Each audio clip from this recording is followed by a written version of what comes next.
महानायकों को नमन करते हुए सम्मानित मंच, इस प्रबोधन सभागार में उपस्थित देश के कोने कोने से आए हुए बंधुओं एवं बहनों,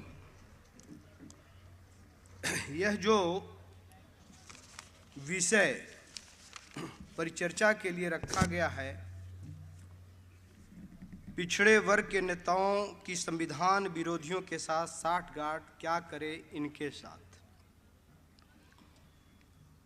प्रस्तावना में डॉक्टर नीलिमा वागड़े जी इस परिचर्चा के उद्देश्य को बहुत स्पष्ट रूप में रखा। यह विषय बड़ा संवेदनशील है।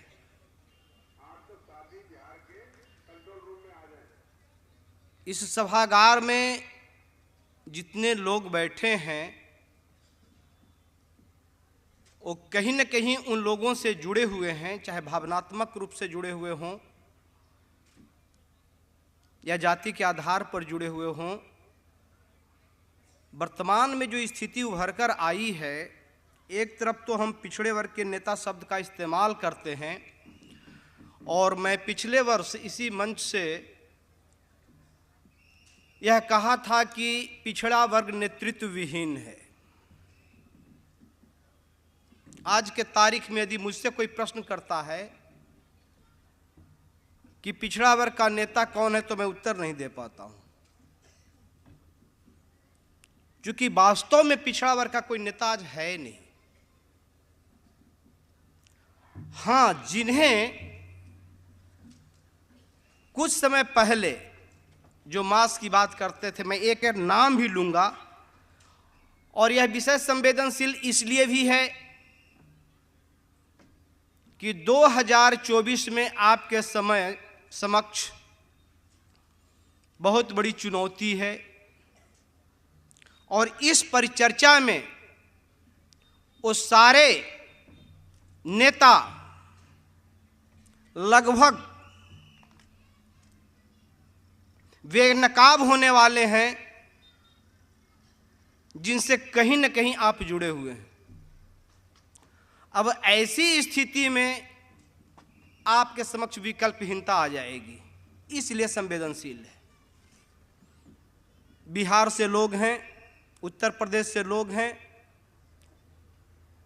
लालू जी का नाम लूंगा, रामविलास पासवान जी का नाम लूंगा, नीतीश कुमार जी का नाम लूंगा, चिराग जी का भी नाम लूंगा, अखिलेश जी का भी नाम लूंगा, बहन जी का भी नाम लूंगा, रामदास अठावले जी का भी नाम लूंगा, तो शायद बचने वाले कोई नहीं है। इसलिए यह विषय जो है बड़ा संवेदनशील है। विषय के प्रस्तावना के समय कुछ बात मैडम क्लियर कर चुकी हैं कि ये सबसे पहले संविधान विरोधी है कौन। भारत में दो संस्कृतियों का संघर्ष है। थोड़ा सा बैकग्राउंड में चलिए। विशुद्ध रूप से दो संस्कृतियों का संघर्ष है। वो है समन संस्कृति और बमन संस्कृति, जिसको आप श्रवण भी कह सकते हैं और वैदिक भी कहते हैं। ये दो संस्कृतियों का संघर्ष है।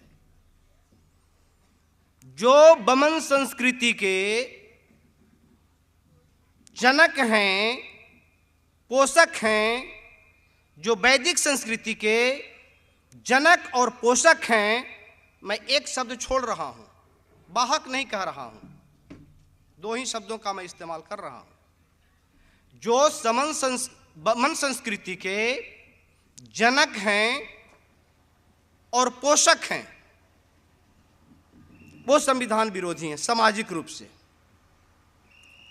इस संस्कृति के जनक और पोषक लोगों ने एक व्यवस्था कायम की, वर्ण व्यवस्था। वर्ण व्यवस्था में जो द्विज नहीं है वो तो आप हैं, और जो द्विज है वो बमन संस्कृति के जनक और पोषक है, वो संविधान विरोधी है। क्योंकि उनका जो अधिकार है उनकी जो श्रेष्ठता है वो आपके संविधान में नहीं, भारत के संविधान में नहीं, उनकी श्रेष्ठता वेदों, पुराणों, उपनिषदों, मनुस्मृतियों, महाकाव्यों में निहित है। तो इस शास्त्र को मानने वाले लोग, इसमें विश्वास करने वाले लोग संविधान विरोधी हैं। सामाजिक रूप से स्पष्ट हो गया कि जो वर्ण व्यवस्था, जिसको ब्राह्मण, क्षत्रिय, वैश्य कहते हैं, द्विज हैं, भारतीय संविधान बनने से इनका जो विशेषाधिकार था वो समाप्त हुआ। कोई भी व्यक्ति विशेषाधिकार अपना खोना नहीं चाहता है। भारतीय संविधान लागू होने से इनके विशेषाधिकार समाप्त हुआ, इसलिए कतई भी वो भारतीय संविधान के पक्षकार नहीं हो सकते, नहीं हो सकते, नहीं हो सकते। अब ये तो सामाजिक रूप से आइडेंटिफिकेशन हुआ, बात राजनीति की आ रही है। अब इन वर्गों का राजनीतिक प्रतिनिधित्व कौन करता है? कौन से राजनीतिक दल करता है? कांग्रेस है, बीजेपी है और कम्युनिस्ट है। और अब तक स्वतंत्र भारत में इन्हीं का शासन रहा। तो ये राजनीतिक तौर पे कांग्रेस, बीजेपी संविधान विरोधी हैं। अब ये सिर्फ कहने से नहीं होगा, इसके लिए कुछ तथ्य इकट्ठा करना पड़ेगा। और यह संविधान विरोध का जो कार्यक्रम चल रहा है वो संविधान बनने के पूर्व से शुरू हो गया है।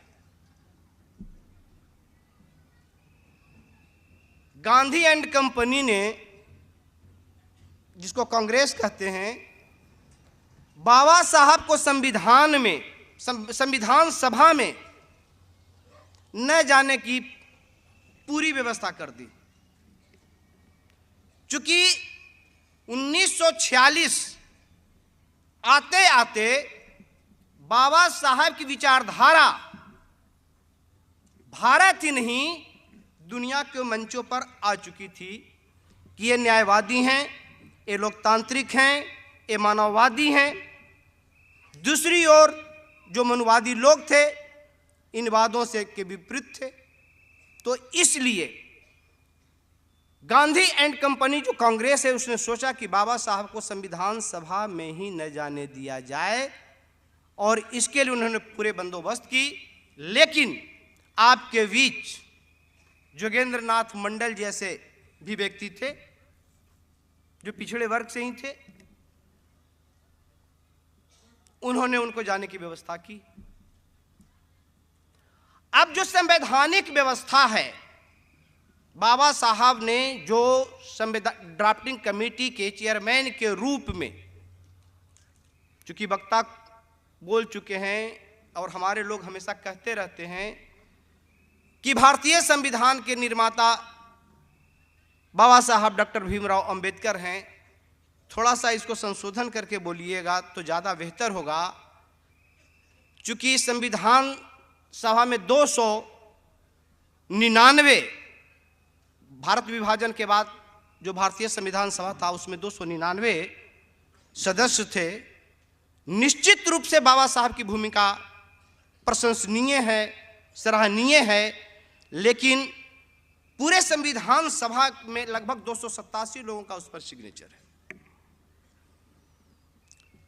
तो जैसे ही संविधान में बाबा साहब मानववादी, न्यायवादी प्रावधानों का उल्लेख कर रहे थे, उसी समय मनुवादियों के कान खड़े हो गए थे और मनुवादियों ने उस समय पंडित जवाहरलाल नेहरू को यह कहा कि ये डॉक्टर बी.आर. अंबेडकर साहब संविधान में जो व्यवस्था कर रहे हैं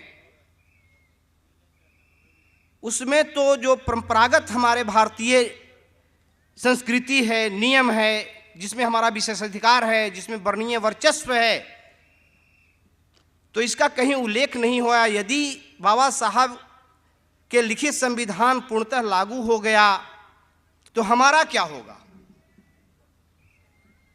तो पंडित जवाहरलाल नेहरू ने उन लोगों को आश्वस्त कर दिया उसी समय कि चिंता मत करो, बाबा साहब को संविधान लिखने दो, प्रावधान करने दो।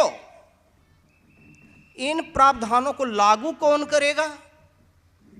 हम करेंगे। हम इस प्रावधान को लागू ही नहीं करेंगे। संविधान बन गया, लागू करने वाले कौन हैं? और इसीलिए वो बात हालांकि मैडम कोट कर चुकी हैं, संविधान निर्माण के जब कार्य पूर्ण हुआ तो बाबा साहब ने 25 नवंबर 1949 को अपनी शंकाएं व्यक्त कर दी और उसमें 3 शंकाएं मूल थी। उसमें एक शंका यह भी थी कि संविधान कितना भी अच्छा क्यों न हो, यदि इसके लागू करने वाले की मंशा सही नहीं रही तो संविधान प्रभाव शून्य हो जाएगा, असफल हो जाएगा। और ये शंकाएं सत्य साबित हो रही है। बाबा साहब चूंकि दार्शनिक थे, उनके पास सिर्फ आई साइट नहीं था, उनके पास फोर साइट भी था। वो आगे देख रहे थे, ये शंकाएं निर्मूल नहीं थी, वो शंकाएं सही साबित हो रही। अब यह जो प्रस्तावना है विषय के, इसमें कई प्रश्न हैं, प्रश्न के अंदर प्रश्न है। ऊपर से देखने में लग रहा है कि एक ही प्रश्न रखा गया है कि ये पिछड़े वर्ग के नेता संविधान विरोधी के साथ साठगांठ कर रहे हैं, इनके साथ क्या करें। ऊपर से देखने में एक प्रश्न लग रहा है, लेकिन इसके जवाब और इसके अंदर कई प्रश्न हैं। एक प्रश्न यह भी है कि ये संवैधानिक पदों पर संविधान विरोधी लोग पहुंच कैसे जाते हैं, यह भी एक प्रश्न है। भाई रिक्रूटमेंट कौन करता है? जो संवैधानिक पद पर है, आयोग का गठन वही करेगा, चेयरमैन का गठन वही करेगा, एक्सपर्ट वही बुलाएगा, सिलेबस वही बनाएगा। तो जब संविधान विरोधी लोग संवैधानिक पदों पर हैं तो नियुक्ति तो ऐसे लोगों की ही होगी, तो इसलिए वो संविधान विरोधी लोग ऊंचे पदों पर चले जाते हैं।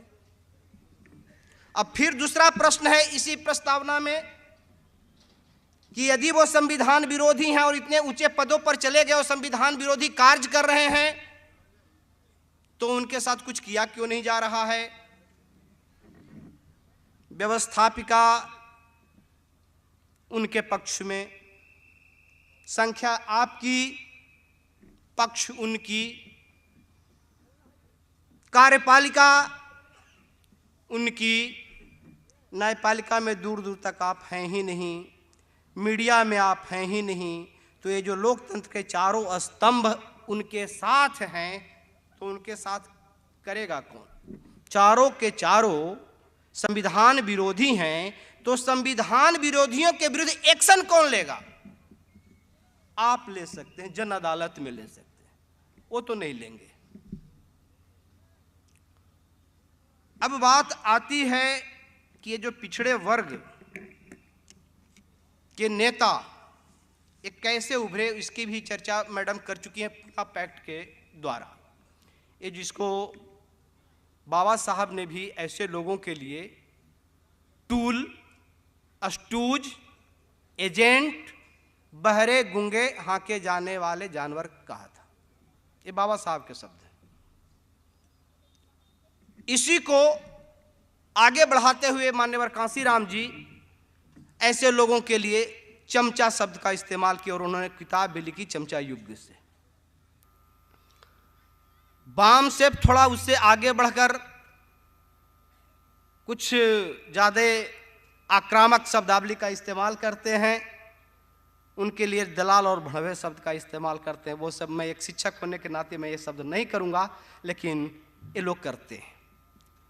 ये हुआ कैसे? वामसेफ के आंदोलन के बाद, जिसके जनक मान्यवर कांसीराम जी थे, भी डीके खापर्डे जी थे, दीना भाना साहब थे। मान्यवर कांसीराम जी को ऐसा लगा कि सिर्फ विचार से काम चलने वाला नहीं है, इस विचार को कार्यान्वित भी करना पड़ेगा, और जब तक हम निर्णय निर्माणकारी संस्थाओं में नहीं जाएंगे तो हमारी ये जो बातें हैं, जो विचार है ऊंचे ऊंचे, वो सारे कार्यान्वित नहीं हो पाएगा। इसलिए वे वामसेफ से इतर होकर उन्होंने 1984 में बसपा का गठन किया। अब 1984 में जब बसपा का गठन हुआ तो उसके बाद आप देखें कि पिछड़े वर्गों में राजनीतिक दल गठन करने की एक होड़ सी मच गई, और इसी क्रम में अब मैं बिहार से चलता हूं। समाजवादी पार्टी उत्तर प्रदेश, मुलायम सिंह 1993 में समाजवादी पार्टी बना लिए। बिहार में लालू प्रसाद जी राष्ट्रीय जनता दल 1997 में बना लिए। राष्ट्रीय कांग्रेस पार्टी 1999 में शरद पवार जी भी बनाए, पीएस संगवा और तारिक अनवर से मिलकर। नीतीश कुमार और शरद यादव भी जनता दल यूनाइटेड 2003 में बनाए। एचडी देवगौड़ा जी भी जनता दल एस 1999 में बनाए। सोनेलाल पटेल भी अपना दल बनाए।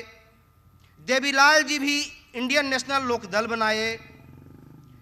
शिबू सोरेन भी झारखंड मुक्ति मोर्चा बनाए।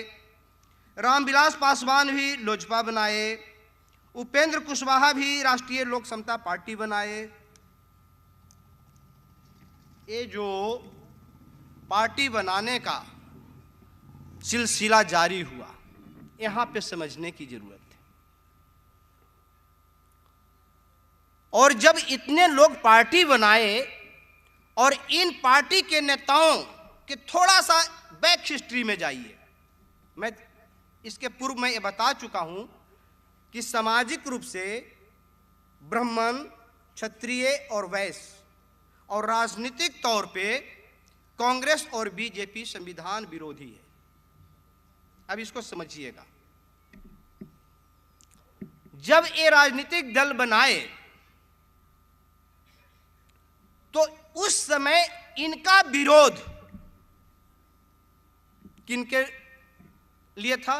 बिहार के लोग यहां होंगे, लालू प्रसाद जी भूरा बाल साफ करो बोले, यानी कि वहां जो डोमिनेंट कास्ट हैं, जो वैदिक संस्कृति वाले लोग हैं, चाहे भूमियार हों, चाहे राजपूत हों, चाहे ब्राह्मण हों, उनके खिलाफ इन्होंने किया और कांग्रेस के खिलाफ भी किया। 60 गांठ का यहां से शुरू होगा। यानी जिनके खिलाफ इन नेताओं की राजनीतिक यात्रा शुरू होती है, बाद में जाकर उन्हीं के साथ राजनीति करते हैं। 60 गांठ यहां है। जिन लोगों के खिलाफ, जिन राजनीतिक दलों के खिलाफ ये लोग खड़े हुए थे, परिस्थितियां ऐसी बनाई गई शासक वर्ग द्वारा कि ये उनके अम्ब्रेला के नीचे चले गए। 60 गांठ, जिसको गठबंधन की राजनीति भी कहते हैं, विपरीत विचारधारा वाले के साथ, यानी कि जो दिखता ऊपर से कुछ और है, नीचे से रहता कुछ और है, ऐसे संबंधों को 60 गांठ कहते हैं। अंडर हैंड रिलेशन इसको बोलते हैं, कोलिजन बोलते हैं। दोनों की विचारधारा अलग है। तो ये 60 गांठ की राजनीति शुरू हुई, और किनके साथ शुरू हुई? जो संविधान विरोधी हैं। अब यहां जो चिंतनीय विषय है कि जिस संविधान के बदौलत जो राजनीति में आए, वह व्यक्ति संविधान विरोधी के साथ साठगांठ कर रहा है। तो इसके लिए कुछ उदाहरण देना पड़ेगा और इसमें विषय भी है कि ये जो सामाजिक आर्थिक विषमता है, कैसे कैसे क्या क्या काम हुआ इन विरोधियों के द्वारा, संविधान विरोधी के द्वारा। अब तक 127 संविधान संशोधन हो गए।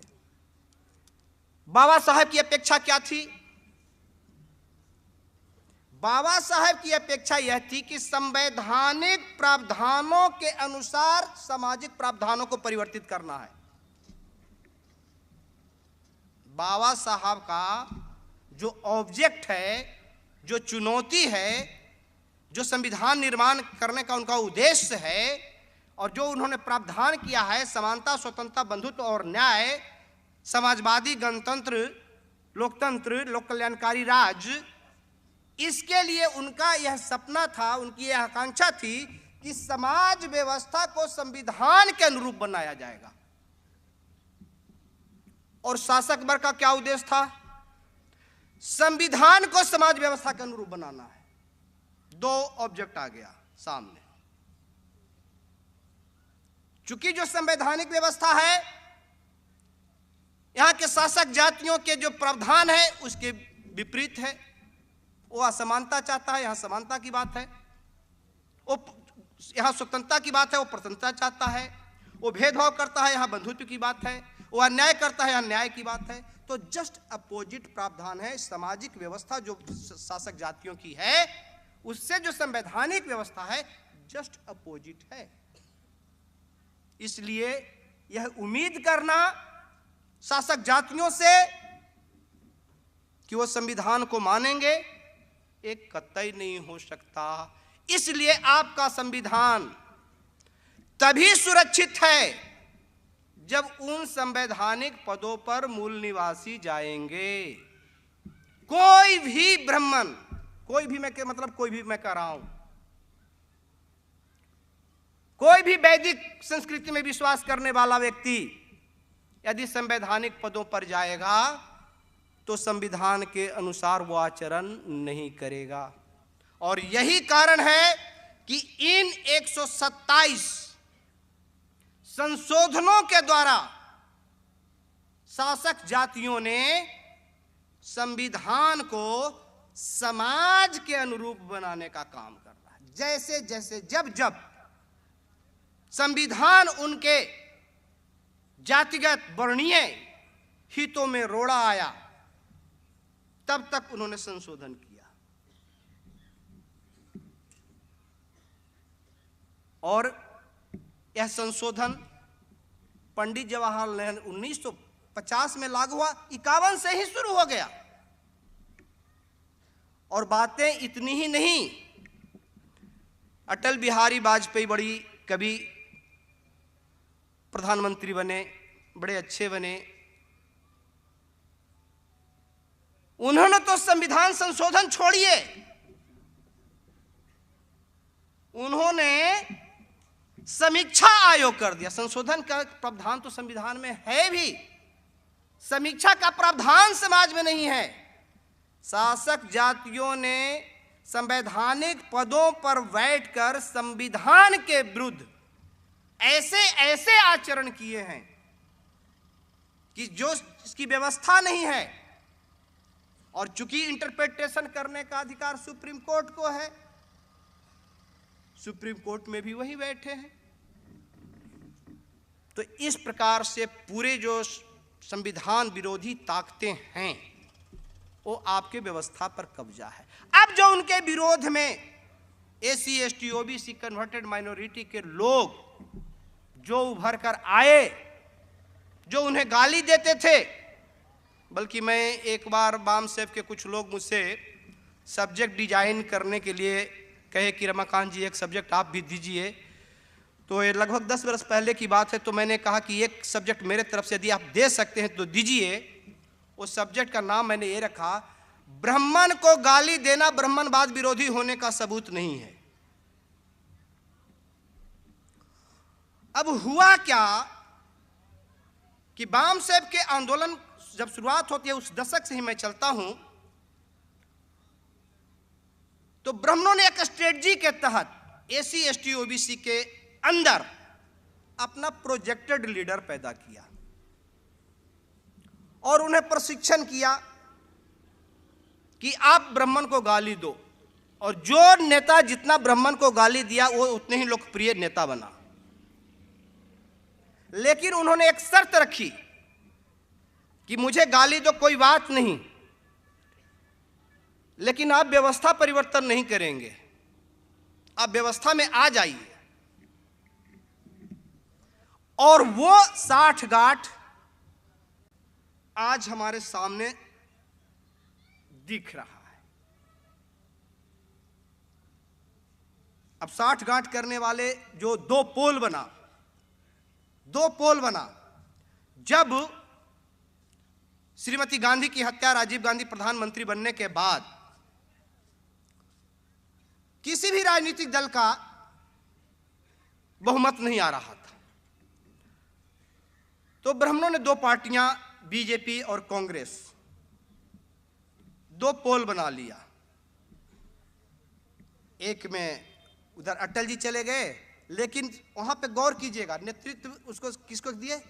शरद यादव को कन्वीनर बनाए थे, संयोजक बनाए थे एनडीए का। एनडीए और यूपीए, दो पोल बनाया। अब या तो सोनिया जी के अम्ब्रेला के नीचे जाओ या अटल जी के अम्ब्रेला के नीचे आओ।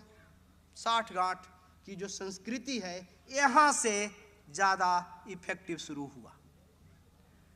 लालू जी, नीतीश जी, ये सब किसके विरोधी थे? बिहार में कांग्रेस के। केंद्र में किसके साथ सरकार बनाते हैं? कांग्रेस के साथ। नीतीश जी विरोधी थे, नीतीश जी भी मंत्री बनते हैं। बहन जी बनती नहीं है लेकिन बाहर से समर्थन करती हैं।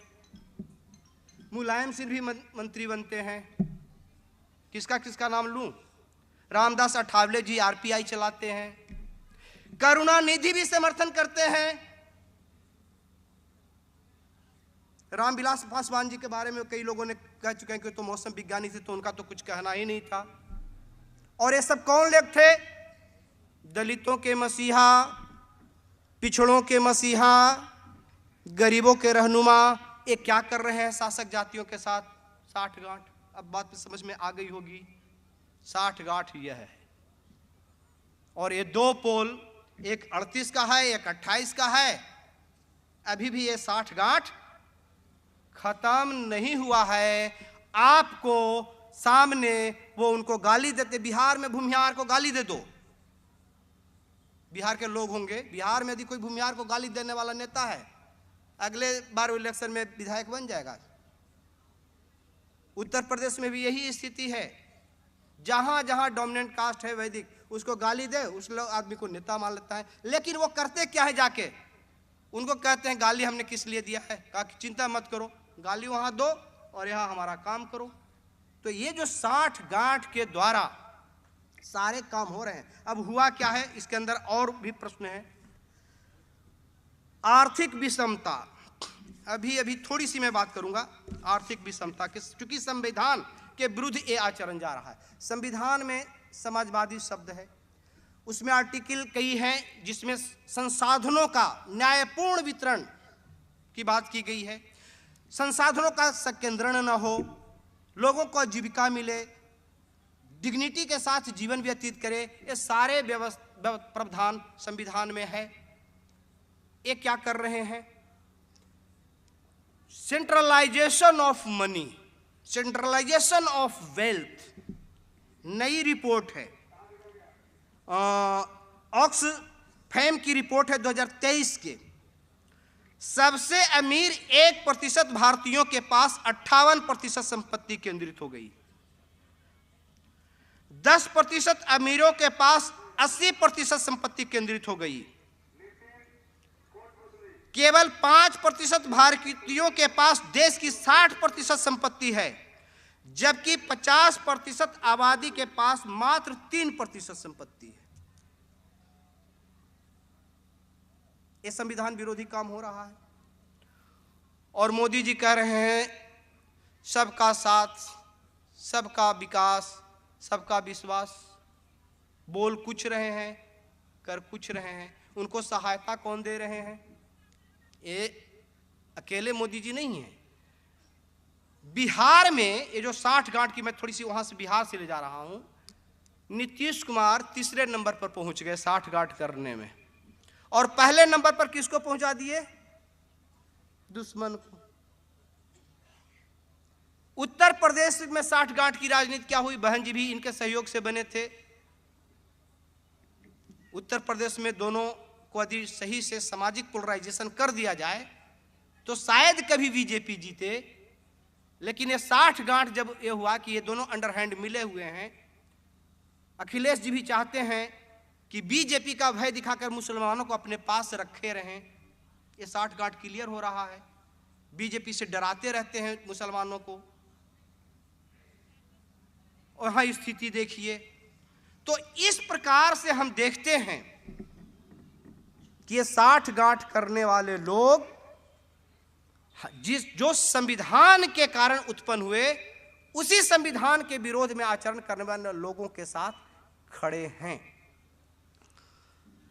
अब जो बात उभर कर आ रही है कि हम करें इनके साथ क्या, ये लास्ट जो प्रश्न है, जो सबसे बड़ा प्रश्न यही है, और उसके अंदर कई प्रश्न थे।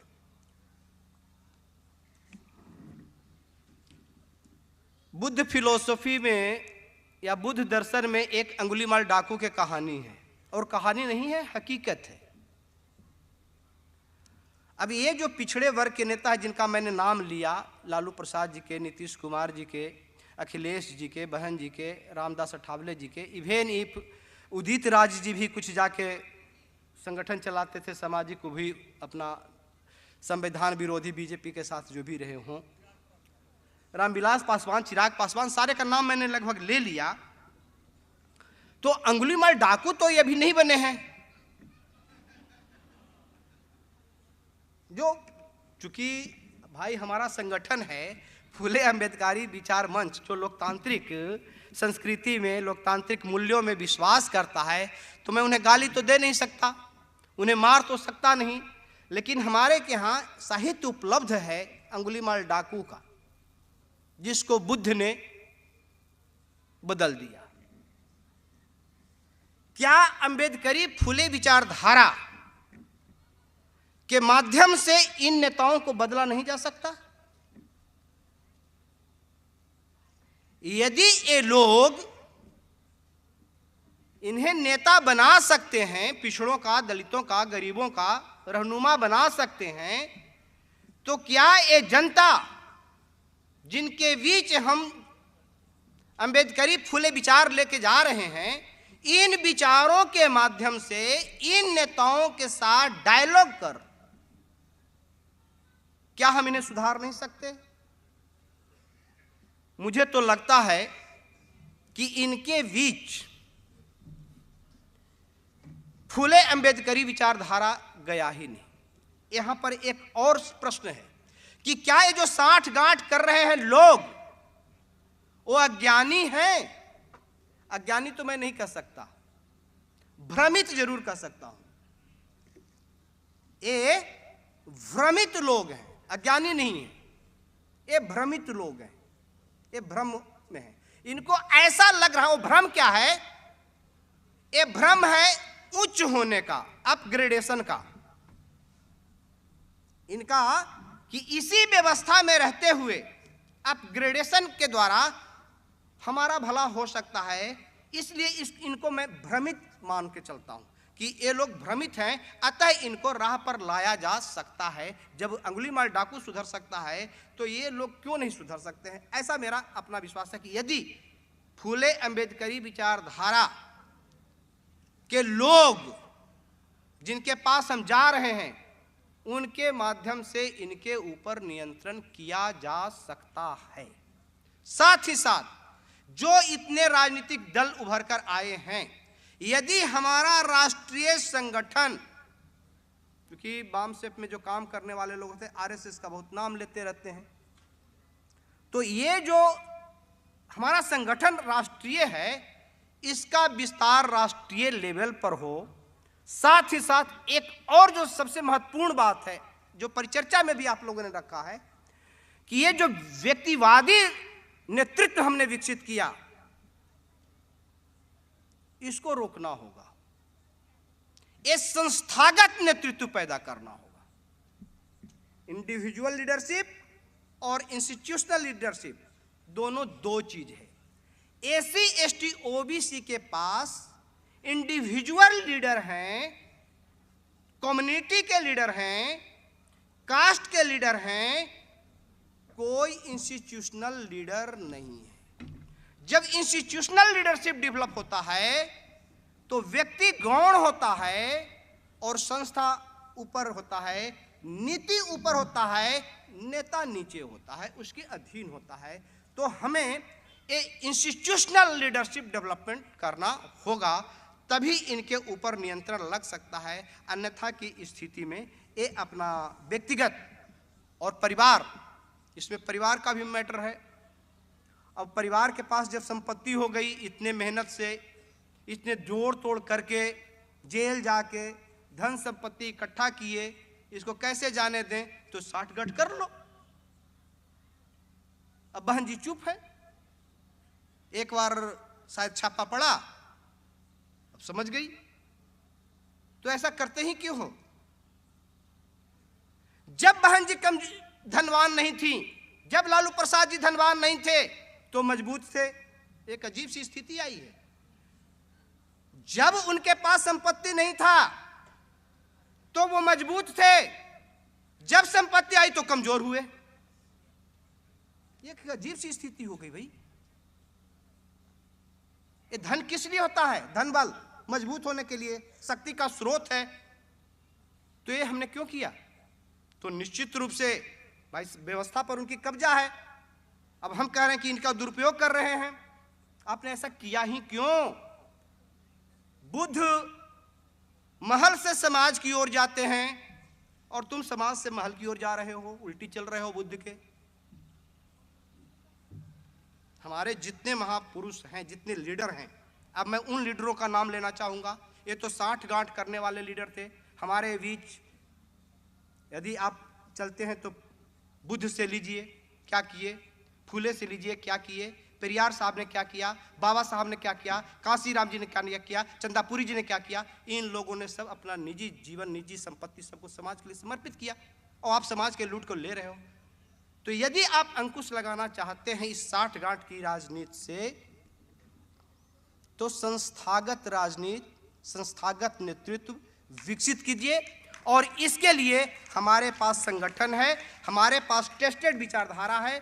फूले अंबेडकरी विचारधारा के तहत ईमानदार नेतृत्व विकसित कीजिए।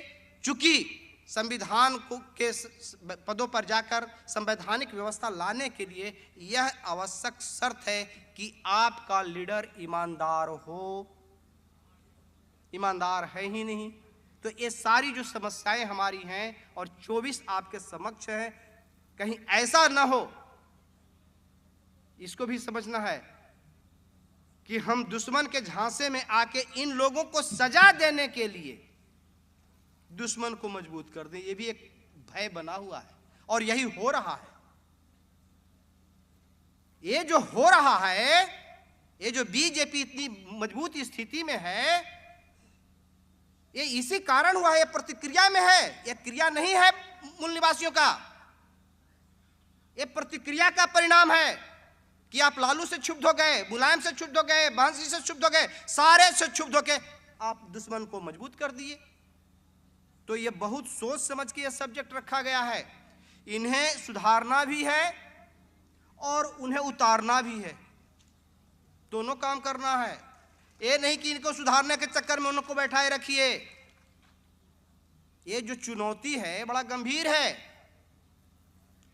मैं आशा और विश्वास करता हूं कि चूंकि पहले वक्ता बहुत कुछ बोल गए थे, मैं उसका रिपीटेशन नहीं किया, तो आपको पुनः अपने बीच से एससी एसटी ओबीसी को इन नेताओं के जो साठगांठ चल रहा है, जो अंडर हैंड रिलेशन है, निजी और व्यक्तिगत हित में, परिवार के हित में, इनको सबक सिखाते हुए, इनको सुधारते हुए आप उन पर भी निगाह रखें, अन्यथा इनको सबक सिखाने के चक्कर में कहीं उनको इतना न मजबूत कर दें कि वो आपको निगल जाए। इन्हीं शब्दों के साथ जय मूल्यवासी, जय संविधान।